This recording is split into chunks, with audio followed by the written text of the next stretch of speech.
Here to show us how to make a Barbie-inspired pasta dish. That's right, pink pasta.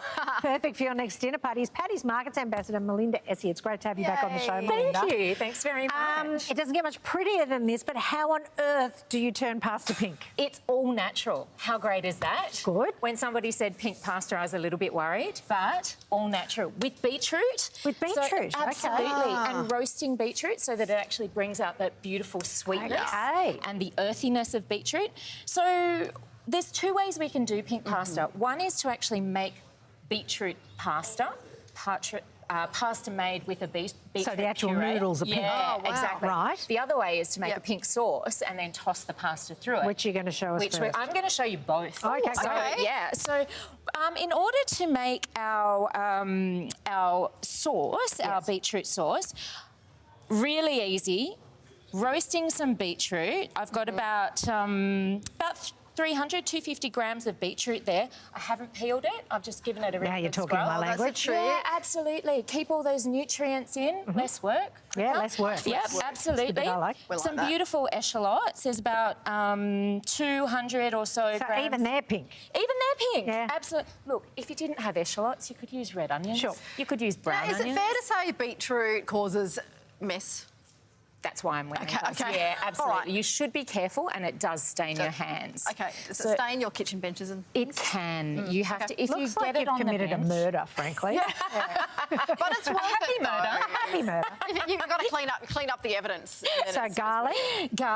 and Are beets in season? Are beetroots in beets season? are in season. Okay. They are beautiful at the moment, and always use your beet leaves. Oh. Never throw them away. Beet stalks and beet leaves. You can use the entire beet. Okay. So, and especially now when we're trying to get as much bang for our buck, being able to use all of the veg is a bonus. So it's just olive oil you've whacked on there? Olive oil and a bit of salt and pepper. And how long do you bang that in the oven for? So what I would do is cover that in foil. All right. Bake it for about 15 to 20 minutes. Oh. Then this beauty, this is where the real magic happens.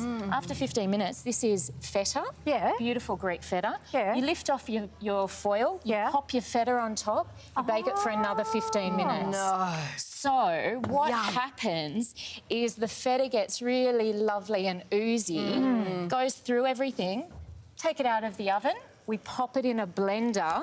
And that's how it turns into And that. this is what Look you at get. That And is it's silky. pink. So it's really pink, just from those ingredients there. incredible. Yeah, All right. absolutely, right? So, pink noodle. Pink noodles. How on earth do you do a pink noodle? Okay, I'm so glad you asked. Yeah, I know. All right. I would. Well, you start with some 00 flour.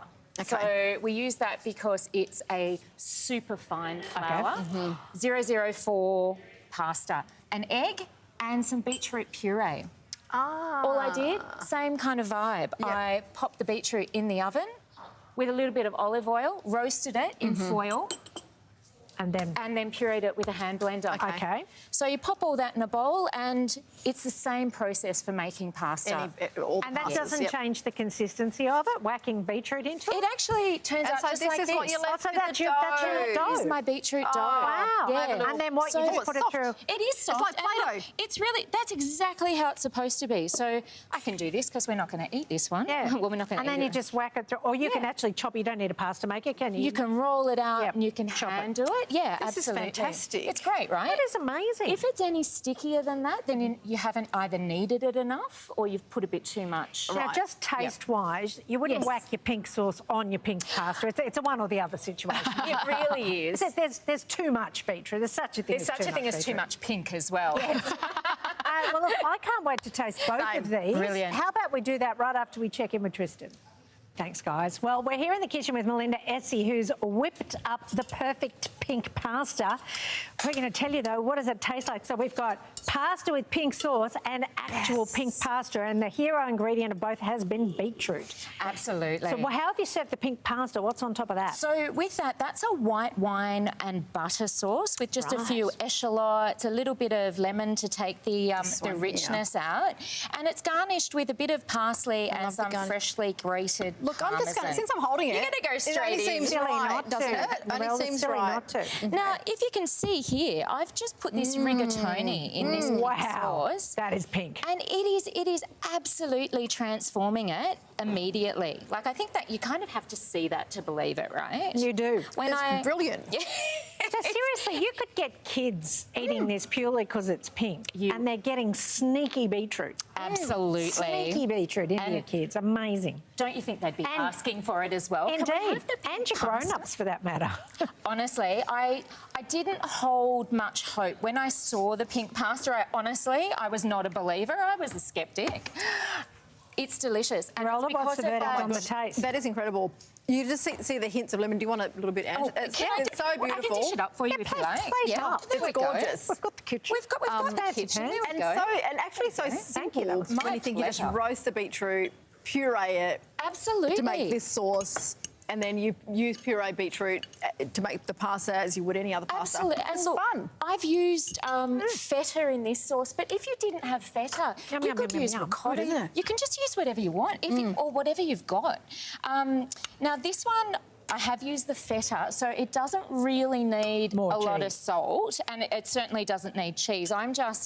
going to give you that tuna, Elda. Thank you. Look, Did you pop dill on that? That is dill, yeah. come to I the think right dill place. goes really well with beetroot. But again, you don't have to, you're not set to a certain recipe. You can, if you don't have... I'm going to give me you a some bit of dill dill. as well. Dill for the dill, come on. I know you don't like coriander, so we're Thank a you. coriander-free No, zone that- today. Okay. Beetroot gives it a 'cause sweetness. You expect does. you expect it to taste really pink, but it doesn't. It tastes actually really delicious. It's actually got that really full flavour from the roasting of the veg, and it's great And the veg in feta. there. If you wanted to sneak a few other veggies in, you could too. You could. Melinda, you we are a love legend. tricking our kids. I It's didn't a give you a full. fun pasta. I've got one. I've got one. That was delicious. Our Melinda. next Thank you so much for Barbie-inspired joining dinner us. party, done. Barbie food, Barbie. Thank you very much, Belinda. Next up, we'll check on Duty's